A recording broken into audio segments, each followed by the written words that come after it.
Друзья, всем привет! Вы снова на проекте Франкенштейн, где мы создаем из старого советского монстра прекрасный корабль для путешествий. Сегодня начинается вторая наша часть. Это самая приятная и самая легкая изо всех работ, которая нам предстоит. Это демонтаж. Ну что, приступим?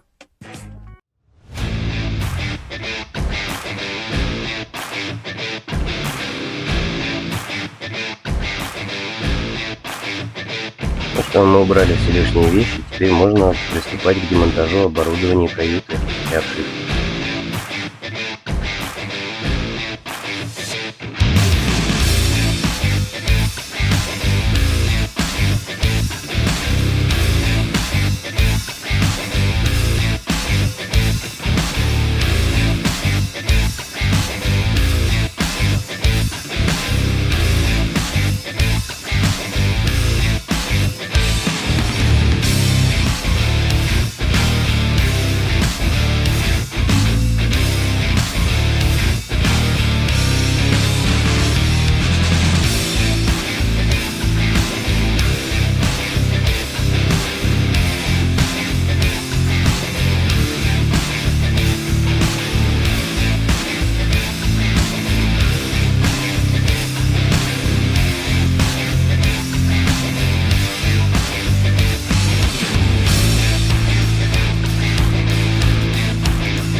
Завершили с вами демонтажные работы. Давайте посмотрим, что у нас получилось.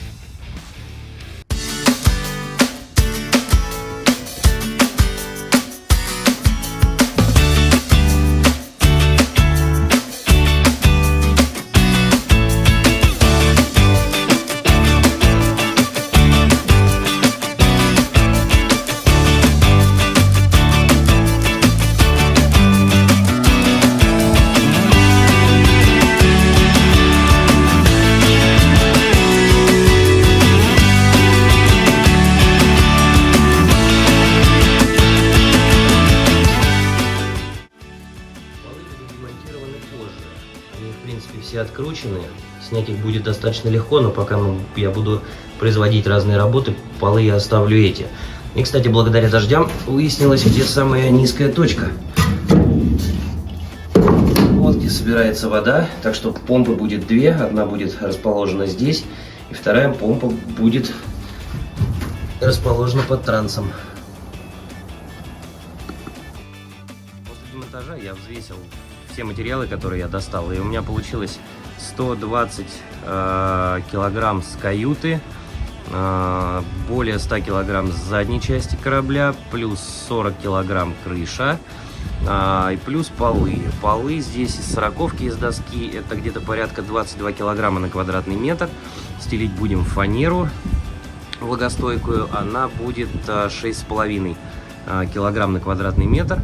Вот, я думаю, что хорошо удастся сэкономить по весу на материалах, так что катер станет легче. Вот, следовательно, грузоподъемность его физическая возрастет. Ремонтировав старые окна, я сразу понял, что нужно будет расширить оконные проемы по аналогу с верхними окнами, для того, чтобы это визуально смотрелось лучше, и в каюте будет гораздо больше света, будет лучший вид. Вот и подошел к концу наш второй выпуск. Демонтаж произведен, все работы намечены. В следующем видео будем его мыть и будем резать окна.